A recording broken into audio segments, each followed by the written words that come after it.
पड़े। स्वागत है आपका ब्रेक के बाद।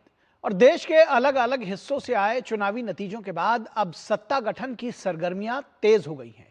पुडुचेरी से लेकर असम और केरल तक जनादेश ने नई राजनीतिक तस्वीर गढ़ दी है।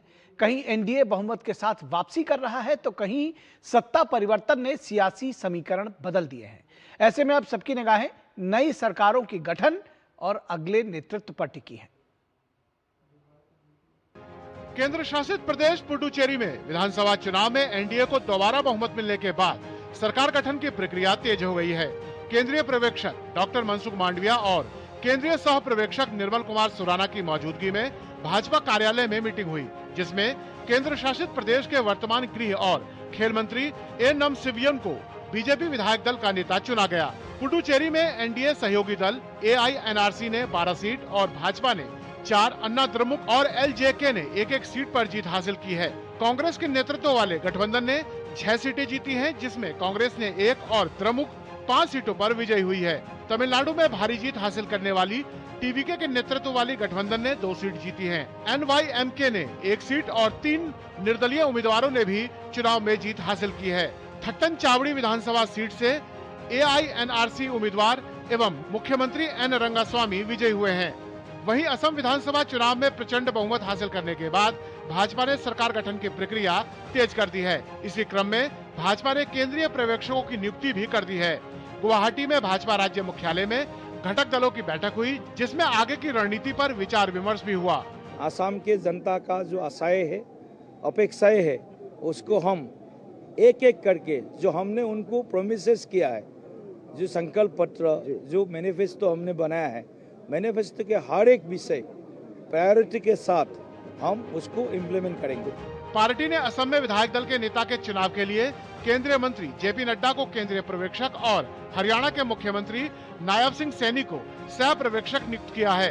भाजपा ने जीत के लिए असम वासियों को धन्यवाद किया है, तो वहीं करारी हार के बाद कांग्रेस आत्ममंथन की बात कर रही है। मैं असम वासियों को धन्यवाद देता हूँ।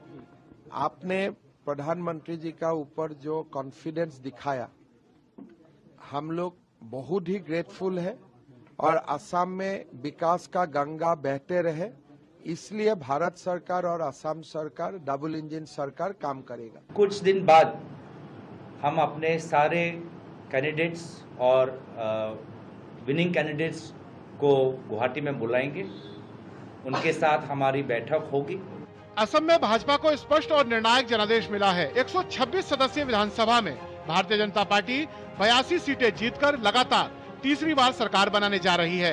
कांग्रेस को 19 सीटों पर संतोष करना पड़ा, जबकि असम गण परिषद और बोडोलैंड पीपुल्स फ्रंट को 10-10 सीटें मिली हैं। अन्य दलों में एआईयूडीएफ और राइजोर दल ने 2-2 सीटें जीती, जबकि तृणमूल कांग्रेस को 1 सीट मिली है। केरलम में भी यूडीएफ को मिली बहुमत के बाद राजधानी तिरुवनंतपुरम में सियासी हलचल तेज हो गई है। कांग्रेस पार्टी किसी भी वक्त पर्यवेक्षकों की नियुक्ति कर सकती है, जो मुख्यमंत्री के चयन को लेकर कांग्रेस विधायक दल की बैठक आयोजित कराएंगे और यूडीएफ की मीटिंग के बाद मुख्यमंत्री पद पर फैसला होगा। We will conduct the meeting only after the decision of the AICC. We will give the date and we will organize the meeting of UDF. Then we will decide. Kerala विधानसभा की 140 seat में से यूडीएफ ने 102 seat जीती हैं, जबकि मार्क्सवादी communist party नीत LDF को महज 35 सीट पर संतोष करना पड़ा। इस चुनाव में भाजपा ने पहले से बेहतर प्रदर्शन करते हुए 3 सीटें जीती। वोट शेयर के मामले में एनडीए ने राज्य में अपनी कुल संख्या में सुधार किया है। पिछले विधानसभा चुनाव में गठबंधन का वोट शेयर घटकर 12.51 रह गया था, जो चुनाव आयोग के शुरुआती आंकड़ों के अनुसार 30 लाख से कुछ ज्यादा वोटों के बराबर है। केरलम विधानसभा चुनाव के नतीजों पर बीजेपी विधायक वीर मुरलीधरन ने कहा कि ये सीपीआई-एम के अहंकार का जवाब है। फिलहाल पिनराई विजयन ने चुनावी हार को स्वीकार करते हुए अपने पद से इस्तीफा दे दिया है। अब देखना है कि यूडीएफ का अगला कदम क्या होता है। ब्यूरो इनपुट के साथ अश्विनी मिश्र की रिपोर्ट, डीडी न्यूज।